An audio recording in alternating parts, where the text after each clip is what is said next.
Amén, hermano, Amén. muchas gracias. Vamos a pedir a todos que coloquen su micrófono en silencio. Muy amable. A ver, este, listo, ya tenemos todos los micrófonos en silencio. Bien, estamos en el estudio de la carta de Lucas a Teófilo, su segundo tratado. El recopilador, investigador Lucas, que nos da una buena demostración de cómo se hace un buen trabajo. Lucas hizo un trabajo profesional, realmente, en José, dos la pantalla se quedó, José, la pantalla se quedó congelada. con los símbolos, sí, con los símbolos ese del micrófono, la cámara, una flechita y arriba están circulando unas letras muy grandes que no se ven. Bueno, la mía se ve bien, no sé la de ustedes, pero bueno, ya vamos a ver qué pasó. Este, el Lucas, ahí se está moviendo nos da una clara demostración de lo que se puede hacer cuando hay una buena investigación. Y dedica dos cartas a Teófilo para hablar acerca de el origen del cristianismo para una generación, una siguiente generación de cristianos que no habían visto a Jesús de forma presencial, y se requiere que Lucas haga un buen trabajo para que el romano Teófilo pueda estar enterado de detalles. Recuerden ustedes que las epístolas fueron escritas primero y luego fueron escritos los evangelios. Los evangelios son narrativas didácticas arregladas de forma intencional para que las comunidades de fe pudieran conocer el Jesús del cual las epístolas habían hablado.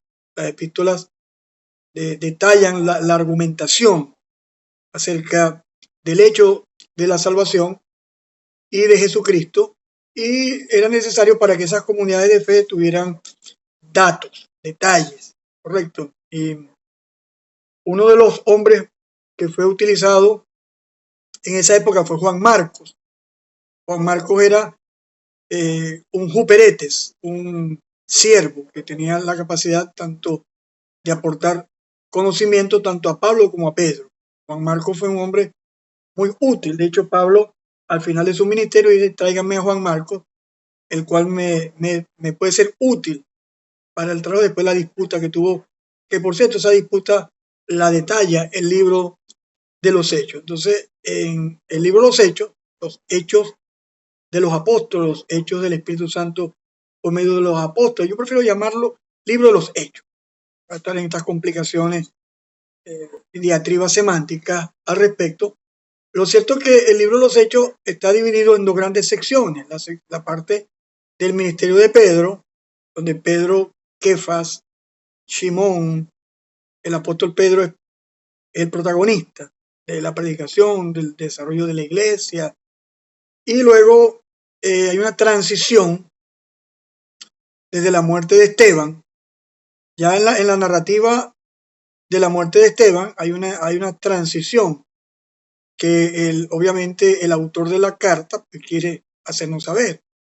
Lucas es como el buen director de película. El buen director de película nos enseña a nosotros a quién van a matar y quién van a robar, con quién es la protagonista. Yo he aprendido en los últimos años a captar los metamensajes que el director de película me da. Entonces he aprendido a hacer esa lectura, y Lucas nos da un buen adelanto, una transición, comenzando desde aquel discurso bien denso, cargado de citas y eventos del Antiguo Testamento por parte de Esteban. Esteban termina martirizado y termina levantando la mirada al cielo y viendo a Jesús sentado a la diestra de Dios Padre, correcto. Y dice que las vestiduras fueron colocadas a los pies del joven, un joven llamado Saulo de Tarso. Entonces ya Lucas, como lo comparaba con un buen director de Hollywood, nos da a nosotros una idea de lo que va a pasar en el libro. Y a partir de allí es cuando el personaje central de ese libro va a ser Saulo, Saulo de Tarso llamado Pablo. El nombre de él nunca fue cambiado. De hecho, hay un texto que dice, el Espíritu Santo dijo, apartadme a Saulo y a Bernabé. Así que tal cosa como que se le cambió el nombre, ahora no se va a llamar Saulo, sino Pablo, sino que en la antigüedad, pues, era costumbre utilizar 2 o 3 nombres. Pedro tiene 3 nombres. Pedro tiene Shimón, de la tribu de Simeón, tiene a Kefas o Kefas, que es arameo, y tiene a Petros o Pedro. Entonces, el caso de Pedro tiene 3 nombres, pero Pablo tenía 2 nombres, y eso era muy común en la antigüedad, la identificación de tanto de un nombre u otro. Hay un momento donde ya en las epístolas escritas en griego, Pablo ya utiliza ampliamente el nombre Pablo. Pablo, siervo y apóstol. Él nunca más adelante, por lo menos en la identificación con el mundo gentil, él nunca más se llamaba Saulo. Pero el libro de los Hechos, que es un libro de transición, nos los ubica como Saulo. Y consintió Saulo contra los cristianos, Saulo respiró amenazas, Saulo pidió carta al Sanedrín, y Saulo en el camino de Damasco. Y tenemos en el libro de los Hechos la narrativa de por lo menos cuando Saulo narra por lo menos 3 oportunidades de su conversión. ¿Y por qué Lucas hace esa narrativa de Saulo de forma intencional?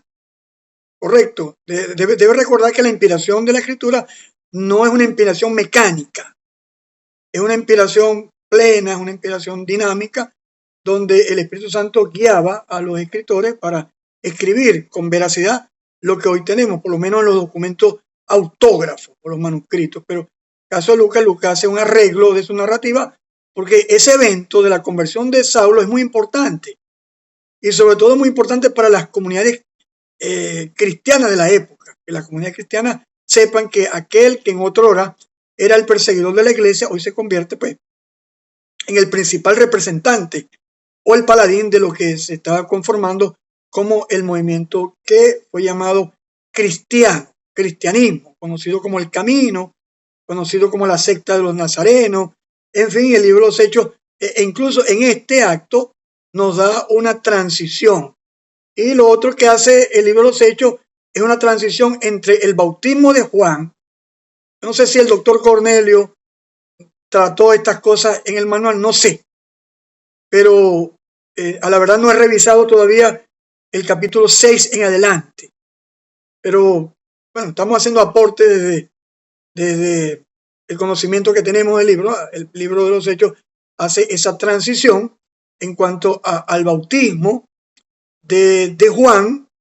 De hecho, se consigue en una oportunidad discípulos en Éfeso, y se les habló que se habían conocido del Espíritu Santo. Entonces ni siquiera habían oído del Espíritu Santo, sino simplemente habían escuchado el bautismo de Juan. Por eso es muy importante en el caso del libro de los Hechos tener mucho cuidado a la hora de hacer doctrinas absolutas, de establecer fundamentos doctrinales, partiendo de una narrativa transicional que nos va dando pasos desde un evento al otro, de la salida de la ley de Moisés, la entrada de Jesús y su reino, la formación de una comunidad de fe, y esa comunidad de fe poco a poco va desarrollando el corpus doctrinario, el cuerpo de doctrina, pues, que ya ha sido representado por las epístolas de Pablo, que estaban ya probablemente en esa época, algunas de ellas en circulación. Entonces, esa es una cosa, por eso a veces es muy delicado, sobre todo marcar la doctrina del bautismo con el Espíritu Santo, basado en la experiencia del libro de los Hechos, porque el libro de los Hechos es un libro donde habla de paso, de transición, va llegando a los 120, luego a los 3.000, los 5.000, los discípulos de Juan, los discípulos de Éfeso, y así va dando una transición hasta que ese tema desaparece. ¿Me explico? Hay un momento que el tema de las lenguas y el tema del bautismo con el Espíritu Santo ya desaparece de la narrativa de Lucas a medida que los años van avanzando. Lo mismo ocurre también con los profetas. Hay una narrativa hasta el capítulo 20, donde Pablo todavía habla de los profetas, Agabo y otras profetisas, ¿no? Que le profetizaron a Pablo, pero hay un momento dentro de la narrativa de Pablo donde incluso esa presencia de la figura de los profetas, pues ya no es tan marcada. Y eso me llama la atención lo que dice también el apóstol Pedro, que así como hubo falsos profetas en el tiempo de Israel, también habrá falsos maestros. Interesante, a veces nosotros nos cuesta observar los detalles, ¿no? Pero fíjense que Pedro, en una epístola, en una literatura argumentativa, nos dice que así como hubo falsos profetas en Israel, también habrá falsos maestros. Pedro pudo haber dicho en el año 60 y pico, 68, 67, no sé con qué certidumbre podemos tener la fecha en las cartas petrinas, ¿no? Las epístolas generales, pero Pedro dice, así como hubo falsos profetas, también habrá falsos profetas. No, Pedro dice, así como hubo falsos profetas, también habrá falsos maestros. ¿Me explico? Ya Pedro sustituye con cierta normalidad la presencia de los falsos, pero no falsos profetas como hubo en Israel, sino falsos maestros. Ya la revelación fue dada y ya lo que hay es la iluminación y la interpretación de esa revelación y la enseñanza desdibujada o falsificada o falseada y distorsionada por el cúmulo de falsos maestros, como el documento de la iglesia llamada la Didache. La Didache nos da un planteamiento acerca de los predicadores itinerantes que estaban pues diseminados dentro de la iglesia y nos da más o menos unas pautas de cómo deben más o menos manejarse el tema de los falsos maestros. Entonces, en esta noche, ya se me fue muy buena parte de mi tiempo, yo quería conversar con ustedes dos textos que para mí significan dos temas importantes del libro de los Hechos. Lo primero es Hechos capítulo 15. Y discúlpenme ustedes los eruditos que yo hoy haga una exposición grosso modo, correcto, de estos textos. Estos textos, el cual quisiera mencionar de forma somera, es el texto de Hechos 20, que es el discurso de despedida de Pablo en el puerto de Mileto con los ancianos de Éfeso. Entonces, vamos un minuto a Hechos capítulo 15, aquí lo tengo en pantalla, correcto. Hechos capítulo 15, que es el famoso discurso de la controversia, yo no sé si llamarla judeocristiana, porque todavía el cristianismo como tal no estaba establecido. Eso es una falacia de Génesis, decir que el cristianismo lo inventó Constantino. Eso es una falacia de Génesis que repiten la gente de corte judeo-mesiánico, que no son ni judíos ni mesiánicos, ni nada por el estilo. Pero ellos siguen insistiendo de que el cristianismo es un invento de Constantino y obviamente el libro de los Hechos no dice eso. El libro de los Hechos, que es un libro de transición, nos habla de que a los cristianos en Antioquía se le llamó, a los discípulos se le llamó cristianos. Y ya el apóstol Pedro dice, si alguno padece como cristiano, no se avergüence, ¿sí? Ya había una transición, correcto, ya para ese tiempo, y luego a partir del año, luego de que los cristianos fueron expulsados de la sinagoga y pierden los beneficios de la Pax Romana, y ya son perseguidos y obligados a la adoración al emperador, correcto, ya son considerados un grupo disidente del judaísmo y van a recibir tanto la persecución imperial como la persecución incluso de los judíos. Ahora, la cosa cambia más o menos en el 70 con la invasión de Jerusalén por parte de Tito y las legiones romanas, la destrucción del templo, pues ya el panorama va a cambiar un poco más, ¿no? Y ahí donde, como dice el señor Stark, hay un libro en inglés que estoy leyendo que se llama The Rise of the Christianity, está en inglés, se llama el levantamiento del cristianismo, donde el autor Stark habla de las razones por las cuales el cristianismo creció en los primeros 4 siglos. Y él es un sociólogo y no es cristiano, este señor Stark. Yo se lo voy a pasar a los que leen inglés en PDF. Y él dice que para las últimas 2 décadas del primer siglo ya el porcentaje de cristianos de origen gentil estaba por encima del 60%. Lo que comenzó en el año 33, digamos así, con 100% de judíos, correcto. Y luego, por ahí por el año 60, ya el porcentaje de la cristiandad gentil era más o menos como un 40%, 60% todavía el ala judía. Pero ya dice el señor Stark que ya para las 2 últimas décadas del primer siglo ya el porcentaje probablemente, según cifras que él puede manejar, estaba cerca del 70%. Y mire, eso cambia para los siglos 2 y 3, con la aparición de las pandemias. El señor Stark hace un estudio brillante, incluso de las pandemias, de la pandemia de la viruela. Esa pandemia de viruela diezmó a un porcentaje inmenso de los habitantes del Imperio Romano, y resulta que paradójicamente, increíblemente, la población que menos murió, de menor tasa de mortandad, fueron los cristianos. Ahí tenemos el acto soberano que lo describe un sociólogo que no es cristiano, este señor Stark. Bien importante el libro. Entonces, ya tenemos en el capítulo 15 la primera controversia en lo que se llamado el Concilio de Jerusalén. La primera controversia en cuanto a básicamente cuál sería la posición ya de las 2 alas. Ya Pablo habla en el libro de los Gálatas del evangelio de la circuncisión y del evangelio de la incircuncisión. Me explico, ya Pablo en Gálatas dice que a Juan y a Jacobo que son pilares, de los cuales Pablo dice que no aprendí nada nuevo, porque todo se lo reveló el Señor Jesucristo.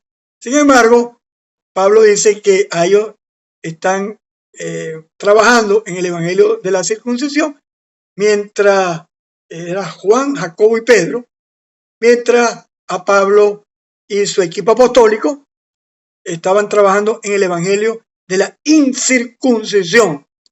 Y todos sabemos que ya para ese tiempo la zona de Asia Menor, correcto, sobre todo Antioquía, Éfeso y toda esa zona, se convirtió en un polo importante del crecimiento de la iglesia de corte gentil.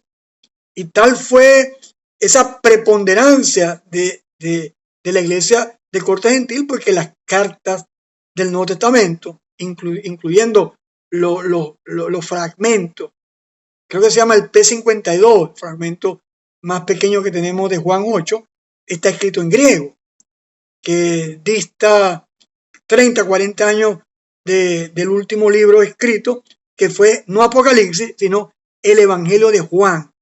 De hecho, en el Apex Legómena, o el vocabulario que utiliza Juan en su evangelio, es diferente a los 3 primeros evangelios.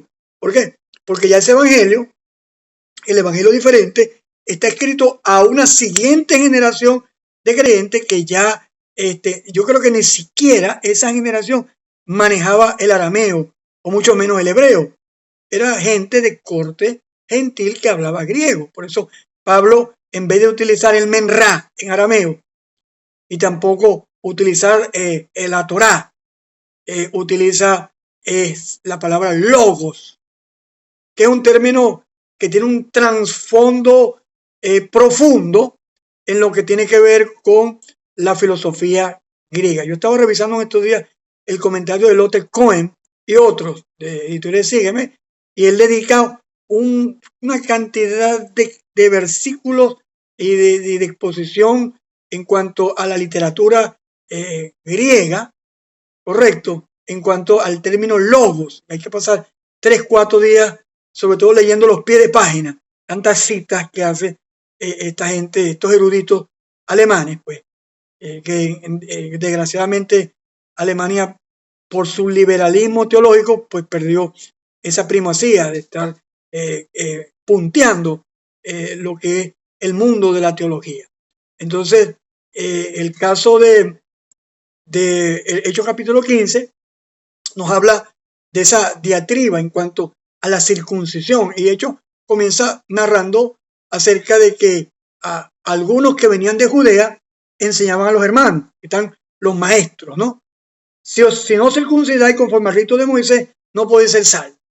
Correcto, había y una carta que nos hace una exposición magistral de esta controversia es la carta a los Gálatas. Creo que nosotros ya vimos esa carta, ¿no? A Lirio, Moisés, creo que ya la vimos en Minsk, la carta a los Gálatas, que fue una carta bien interesante, que estudiamos mucho los argumentos, pero entonces, antes de esto, en el año 40 y algo, ocurre esta discusión. Entonces, Pablo y Bernabé, el sobrino, el tío de Juan Marco, tienen una discusión y dice en una buena forma de la construcción aramea, no pequeña con ellos. En vez de decir una discusión grande, ellos dicen una discusión no pequeña. Eso lo detalla muy bien Joaquín Jeremías en los paralelismos arameos del Nuevo Testamento, sobre todo los evangelios, que a pesar de que el texto del Nuevo Testamento fue escrito en griego, Jeremías, muy buen teólogo, yo lo respeto mucho, él habla de los paralelismos subyacentes en el texto griego, es decir, él trata de buscar dentro del texto griego estructuras anteriores en el pensamiento, no es un protodocumento, ni un documento anterior, ¿no? Jeremías no habla de eso, habla de que en el pensamiento de los escritores pues hay una estructura aramea, porque esa era su lengua natal, por supuesto arameo, hebreo, ¿no? Pero en fin, eso puede ser tema de otra clase más avanzada, que podemos ponernos de acuerdo y conversar sobre esto. Entonces había una pequeña discusión y entonces se dispuso que subiesen Pablo, Bernabé a Jerusalén y los apóstoles y ancianos. Sí, hubo la primera convocatoria, correcto. Tenemos en la historia de la teología histórica y dogmática, pues, los concilios de la iglesia. Algunos hablan desde Jerusalén hasta el concilio Vaticano II, correcto, toda la historia, y vale la pena. Yo recuerdo que yo tuve un profesor de historia, de doctrina, que me puso a estudiar todos esos concilios y a llenar un montón de guías. Yo me acuerdo que a Moisés, a Lirio, ese profesor que teníamos nosotros de doctrina, hacía unas guías gruesísimas y nos las ponía a llenar de lunes a miércoles y después de miércoles a viernes, ¿no? Correcto, ese profesor que tuvimos nosotros de doctrina en el Instituto Bíblico EBNC nos puso a leer toda esa literatura de lo que tiene que ver con... ese es el hermano Emir está ahí con la cabeza agachada, pero ese fue nuestro profesor de doctrina, de historia eclesiástica, de apologética, y nos puso a pasar aceite. Pero yo he sido bueno con Emir y no he tomado venganza, he sido muy tolerante con él, pero bueno, ahí vamos, ¿no? Entonces, en esta reunión conciliar, correcto, vinieron la representación y llegaron gente contando el testimonio de conversión de los gentiles, porque fíjense una cosa, aquí hay un principio muy importante. La gente puede estar en contra de las ideas, pero lo que la gente no puede rebatir es el testimonio. ¿Me explico? Usted puede estar en contra del cristianismo, la gente puede estar en contra de las verdades del evangelio, pero lo que nunca la gente va a poder contradecir la experiencia de vida. Yo siempre recuerdo a aquel ciego interpelado por el Sanedrín. Ese hombre era pecador. Bueno, yo no sé si era pecador, pero solamente una cosa sé. Yo era ciego y ahora veo. Si el testimonio tiene un poder transformador. Y contaban el testimonio de los creyentes gentiles, cómo Dios estaba haciendo grandes cosas. Pero en la iglesia, que era una iglesia en transición, había un grupo de fariseos, correcto, un grupo de fariseos que supuestamente habían creído. No voy a discutir si eran creyentes, eran discípulos, no sé, pero por lo menos el texto dice que esos creyentes de origen de la secta de los fariseos, de hecho, tenemos el caso de Simón el fariseo, tenemos el caso de Nicodemo, y para de contar pues de fariseos que abrazaron la creencia en el Mesías, en Jesucristo como Mesías. Entonces, estos fariseos pues mantenían sus criterios en cuanto a que la gracia no era suficiente. Y mire, esto nos lo enseñó, yo recuerdo en religiones y sectas, nuestro hermano Emil Cordero. Una cosa que recuerdo que me decía que una de las características de la secta es que para ellos nunca la gracia será suficiente. Siempre habrá que añadirle el libro del Mormón, que la perla de gran precio, que el no sé qué de los Moonies, la transmigración de las almas, que las buenas obras, en fin, las sectas, aún sectas de origen cristiano, para ellos nunca será suficiente la gracia de nuestro Señor Jesús. Siempre van a añadir otra cosa, no va a ser suficiente. En el caso de estos primeros judaizantes, ahorita hay un grupo de neojudaizantes, están haciendo muchísimo ruido. Ahorita en Maracaibo, incluso hay pastores que usted no lo ve ni con el talí, ni con el kipá, pero entonces celebran la fiesta. Usted hablan de Yeshua Hamashia, me explico, aunque ellos no se llaman mesiánicos netamente, ahorita hablan de el eterno, Elohim, que no sé qué cosa, ¿no? Entonces, incluso aquellos que no creen en la salvación por la ley han adoptado una especie de vocabulario promesiánico, digamos así, ¿no? Todo es hebreo y hay una creencia hoy en día que eso le da un valor agregado, eso le da un plus extra a la predicación del evangelio. Entonces, tenemos eso aquí en Maracaibo muy pronunciado y es muy incómodo, correcto. Ahorita son pocos los que dicen Jesucristo, Cristo, ahorita casi todos llaman Yeshua. Entonces estaban acá y una de las cosas que decían este grupo de judaizantes era necesario circuncidarse y mandarles que guardasen la ley de Moisés. Correcto. Entonces eso es todavía lo que los grupos judaizantes contemporáneos siguen diciendo lo mismo. Es el mismo discurso, el mismo musiú, pero con diferente cachín. El mismo vestuario, pero el mismo argumento. Entonces, se reúnen los apóstoles y los ancianos para tratar un asunto bastante delicado.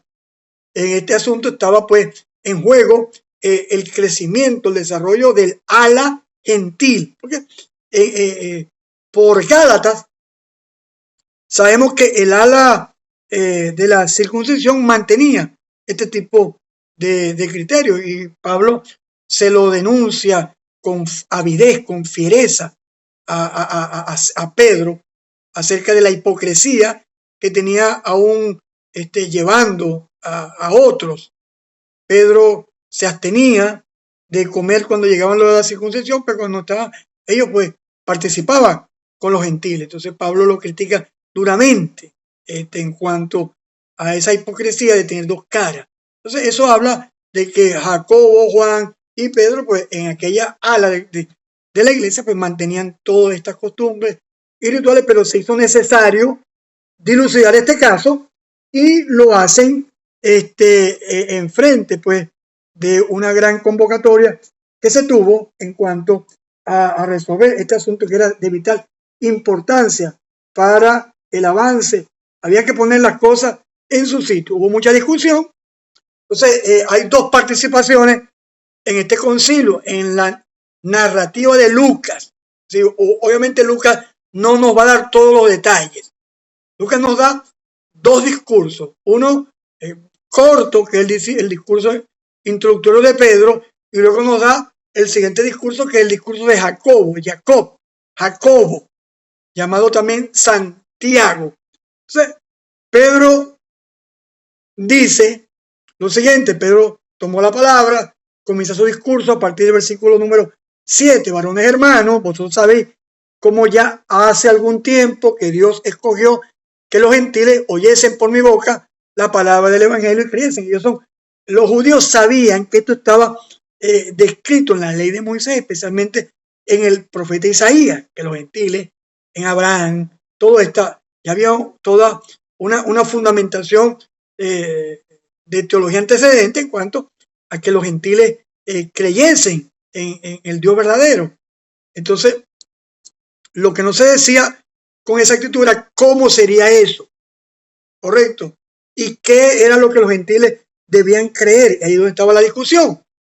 Entonces, dice Pedro, seguimos leyendo el discurso, y Dios, que conoce los corazones, le dio testimonio dándoles el Espíritu Santo mismo que a nosotros. Es decir, Pedro hace referencia a la experiencia del bautismo con el Espíritu Santo que también experimentaron los gentiles, y sobre todo una de las más evidentes fue aquella en casa de Cornelio. Y ahí hay una transición interesante, ¿no? En esa narrativa de Cornelio, porque resulta que primero a Pedro lo llevan a casa de Simón el curtidor. Hay un libro que se llama Jerusalén en los tiempos de Jesús, de Joaquín Jeremías. Por cierto, usted me dirá, pero ¿hasta cuándo Joaquín Jeremías? He leído varios libros de Jeremías, y ese libro, Jerusalén en los tiempos de Jesús, habla de las profesiones y ocupaciones en los días. Habían varias escuelas rabínicas, y las escuelas rabínicas detallaban cuáles eran los oficios decorosos y los oficios indecorosos. Y la mayoría de estos rabinos decían que lo que un judío menos podía aspirar es ser filósofo. Eso era lo peor que un judío podía hacer. Pero dentro de las profesiones indecentes estaban los médicos. Y Jeremías lo explica. Jeremías dice que los médicos eran considerados ladrones, porque le cobraban a la gente por atenderlo. Entonces, hoy en día, los médicos todos serían ladrones si lo evaluamos con los criterios del primer siglo. Correcto. Pero Jeremías habla del burriquero, del curtidor. Correcto. Entonces, el Señor envía a Cefa a casa de Simón el curtidor. Me imagino que por el olor de las pieles y todo lo demás, era una profesión detestable. Entonces, el Señor lo envía a casa de Simón el curtidor. Luego Pedro tiene hambre y tiene el éxtasis y ve el pergamino con cuadrúpedos y todas estas cosas. Y le dicen, Pedro, mate, come. Y Pedro, basado en el libro Levítico, él dice que nada de esas cosas ha comido desde su juventud. Entonces, no ha comido cosas inmundas. Pedro está siendo fiel al libro de Levítico, a la ley de Moisés. Entonces, escucha la voz que le dice lo que Dios santificó, tú no lo llames inmundo. Acto seguido, se presenta la comitiva de Cornelio y lo llevan a casa de Cornelio, y Pedro da un discurso, comienza el discurso con cierto temor. Ustedes saben cuán detestable es que un judío esté con gentiles y coma con ellos. Entonces, cuando Pedro está en un discurso como de 56 segundos, a quienes se han tomado a narrar ese discurso, el Espíritu Santo cae sobre los de la circuncisión en la casa de Cornelio, y al igual que el comienzo. Entonces, Pedro está haciendo referencia a esta experiencia, a la experiencia de que los gentiles ya en algunas ocasiones, y sobre todo el Pentecostés, y luego en la casa de Cornelio, un centurión romano, un hombre que oraba, que daba limosna, y las limosnas y las oraciones de este señor llegaban ante el trono de Dios, traían recuerdo a Dios. Entonces, dice la Escritura que dice acá, estamos leyendo el versículo 9, y ninguna diferencia hizo entre nosotros y ellos, purificando sus corazones. Y Pedro vio con sus propios ojos la transformación y el cambio. Entonces, fíjate una cosa, entonces ahí es donde Pedro ajusta y entiende que ese acto tiene una explicación tanto en el Antiguo Testamento como en el mensaje de Jesús. Correcto. Es el Evangelio. Es decir, Pedro interpreta ese evento desde su, desde su conocimiento veterotestamentario y desde la perspectiva del mensaje de Jesucristo. Por eso Pedro hace esta interpretación y dice, no hay diferencia entre nosotros y ellos, purificando por la fe sus corazones. Pedro está hablando de la purificación por la fe. Versículo 10. Ahora pues, ¿por qué tentáis a Dios? Poniendo sobre la servir de los discípulos un yugo que ni nuestros padres ni nosotros hemos podido llevar. ¿De qué está hablando? De la ley de Moisés. Y eso es lo que a mí me asombra de los falsos maestros judaizantes. Que los mismos judíos del primer siglo llaman a la justificación por la ley, a la purificación de los corazones por la ley, porque según el discurso de Pedro no habla de justificación, Pedro habla de purificación. Yo tengo que hacer justicia a la narrativa de Lucas, no sé si me estoy explicando. Entonces Pablo habla de la purificación por la fe, no habla, Pablo ya hablará años después en cuanto a la justificación por la fe. Entonces aquí dice que es un yugo que ni nuestros padres ni nosotros hemos podido llevar. Entonces, sería irracional, sería estúpido que los judíos, y sobre todo los judíos que están siguiendo a Jesucristo, le coloquen a la generación nueva, a las multitudes de gentiles que se están convirtiendo a la fe verdadera, un yugo que ni ellos ni los padres pudieron llevar, ¿no? Entonces, Pedro hace una declaración maravillosa en el versículo número 11 del capítulo número 15. Dice, antes creemos que por la gracia del Señor Jesús seremos salvos, de igual modo que ellos. Correcto. La salvación, obviamente, es por gracia. Y Pablo, probablemente esto fue escrito en el 44, 45. Yo no soy tan preciso en la fecha. A veces tengo que tener cuidado porque hasta el cumpleaños de mi esposa se me olvida. Mi esposa cumplió años el 4, hace un par de días.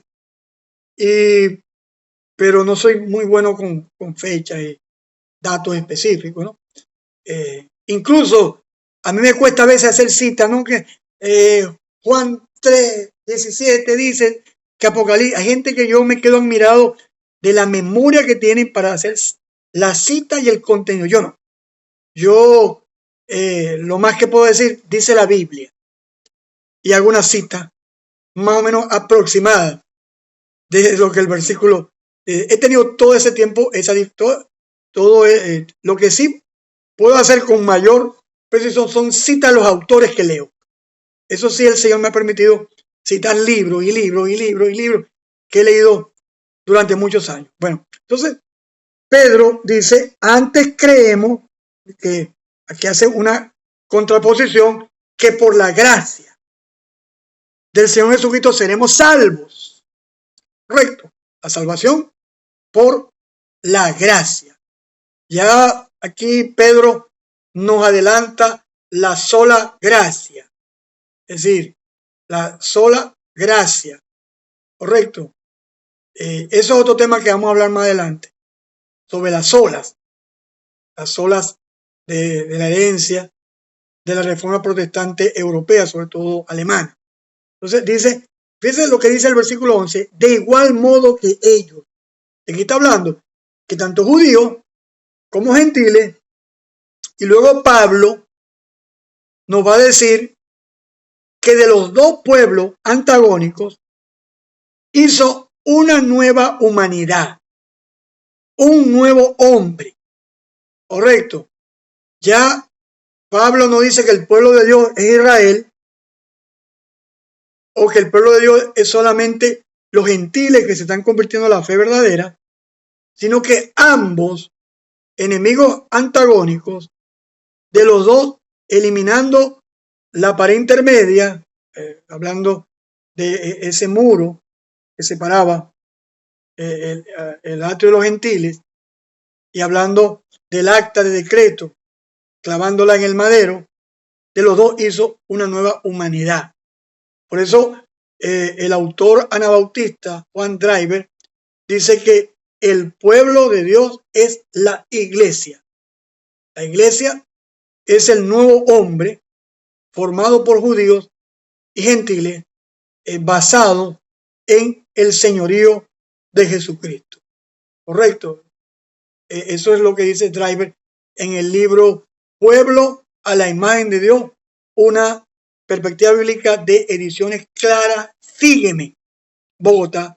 Pues un libro espectacular donde Driver nos hace una exposición del reino de Dios en su perspectiva tanto histórica como escatológica, hablando de la iglesia como la comunidad de discípulos donde Jesucristo no solamente es Salvador, sino Señor. Eso lo dice Driver, uno de los libros que he leído en muchos años. Entonces, Pedro dice, entonces la multitud cayó y oyeron a Bernabé y a Pablo que contaban cuán grandes señales y maravillas había hecho Dios a través, sino solamente lo que Pedro vio, sino que el testimonio es corroborado por Pablo, que es un judío, y Bernabé también es otro judío. Dos judíos más hablan del testimonio y la multitud estaba no solamente necesitada de una descripción teológica, que Pedro hizo un esbozo teológico, sino también el poder de la experiencia. La experiencia siempre será importante cuando corrobora lo que la Escritura dice. Porque ellos pudieron haber comenzado por la experiencia y luego la teología, ¿no? Pedro hace una exposición de la teología y va a la experiencia. Y eso es un binomio bien importante dentro de la vida cristiana, que la experiencia corrobore lo que la Escritura y la experiencia sea el reflejo de lo que la Escritura, un asunto bidireccional. Eso es muy importante que lo aprendemos a manejar. Entonces callaron y Jacobo, aquí está, aparece, algunos dicen que fue obispo de Jerusalén, Jacobo, llamado también Santiago, tomó la palabra. Comienza un discurso. Varones hermanos, oídme, Simón, como lo llama, ¿no? El nombre hebreo, Simón, de la tribu de Simeón, ha contado cómo Dios visitó por primera vez a los gentiles para tomar de ellos pueblo para eso. Es decir, Jacobo hace como el contrapunteo llanero, pero esto es un paralelismo arameo. Él comienza su frase con lo último que dijo el anterior. Yo tuve un contrapunteo llanero recientemente y ellos no preparan nada. Sencillamente esperan la última frase del cantante anterior y ahí se arranca para arrancar los copleros, el contrapunteo. Entonces, eso es lo que hace este paralelismo arameo. Lo último que habla Pedro es lo primero que va a hablar Jacobo. Eso es una estructura aramea subyacente en el texto griego. Lo remito al libro Teología del Nuevo Testamento de Joaquín Jeremías, de Ediciones Sígueme. Libro tiene algunos detallitos ahí, pero usted sabe que el pescado, el bocachico, hay que comérselo con mucho cuidado porque tiene espinas muy pequeñas. Bueno, así. Yo no tengo problemas con ninguna literatura. Yo he leído a Hans Kuhn, he leído a Moltmann, a Bultmann, a Martin Dibelius, a Karl Barth, a John MacArthur y a todo lo que usted me puede decir. No tengo problema en leerlo. No tengo problema alguno en leerlo. Correcto. Entonces, a Schleiermacher y a Brunner y pare de contar. Entonces, esto estaba leyendo Divorcio, Matrimonio de James Adam. Un libro que hay que leerlo también como se come el bocachico, así, con cuidadito de las espinas. Esas espinas pequeñitas son las más difíciles de sacar del bocachico. Porque hay que tener mucho cuidado. Entonces, pero no hay que dejar de comer el bocachico porque tenga espinas. El bocachico es un pescado que tiene un sabor, pero espectacular. Entonces yo no voy a dejar de comer el bocachico porque tenga espinas. Es lo mismo, yo lo traslado a los libros de teología. No, esto estaba leyendo, que por cierto me lo regaló Chirino. Me regaló unos comentarios de teología de un autor liberal. Se me escapa el nombre en estos días. Y yo lo estoy echando una ojeada. Estoy echando una ojeada a esos libros, pero con criterio. Entonces, dice acá el Lucas, citando a Jacobo, Simón ha contado como Dios visitó por primera vez a los gentiles para tomar de ellos pueblo para su nombre. Correcto. Aquí está hablando de lo que llaman el Hachem, el nombre. ¿Cuál es el nombre? El nombre. ¿Cuál es el nombre? El nombre. A diferencia de los paganos que le daban a sus dioses nombres, Dagón, Moloch, y para de contar, a los judíos, Moisés le dice, y si me presento a los hijos de Israel, ¿cuál es su nombre? Entonces, lo dejó peor. Yo soy el que soy. Yo he sido, habré sido, hubiese sido el que seré, el que seré.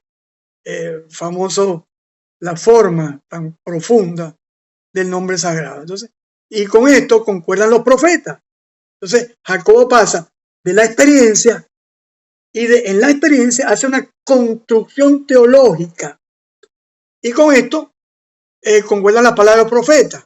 Si Pedro justifica la experiencia de los gentiles, ¿dónde consigo esta experiencia? Bueno, déjeme revisar los profetas. Y ahí voy. Y fíjense, ¿no? Que ojalá algún día podamos estudiar la forma como el Nuevo Testamento cita el Antiguo. Cuando yo estaba haciendo el comentario de Osea, por ejemplo, dice, de Israel llamé a mi hijo. Correcto. Entonces resulta que esa frase de Osea está aplicada directamente a cuando Israel estaba en el desierto. Si usted me va a decir a mí, ¿no? Que Osea tenía en mente que la pareja de Nazaret se iba a ir a vivir en Egipto y Osea lo vio 2000 y pico años.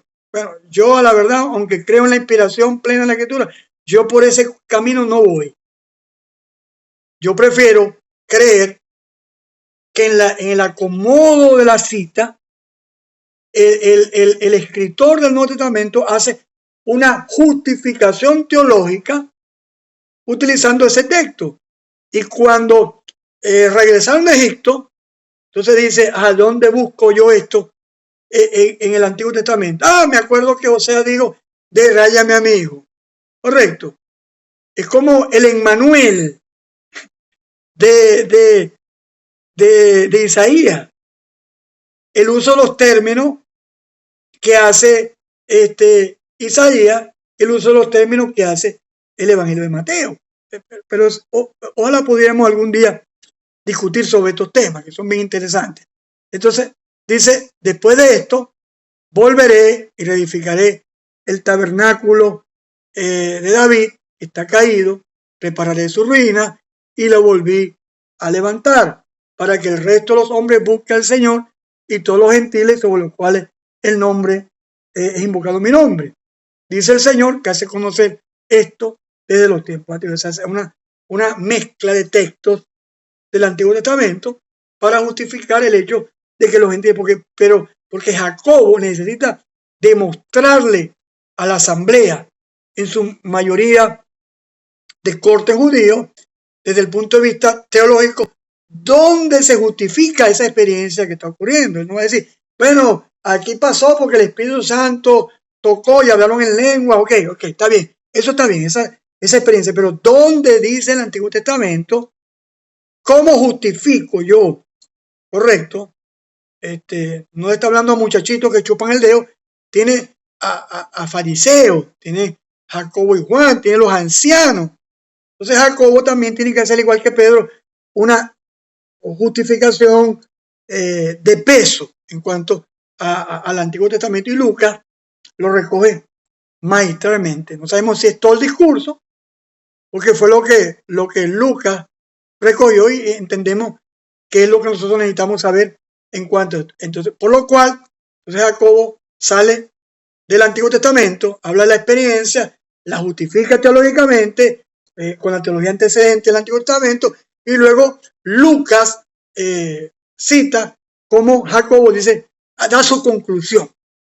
Versículo 19 al 21, por lo cual yo juzgo, esa es mi opinión, dice Jacobo, que no se inquiete a los gentiles que se convierten a Dios, sino que se les escriba, hablando de una comunicación. No sabemos dónde está esa comunicación.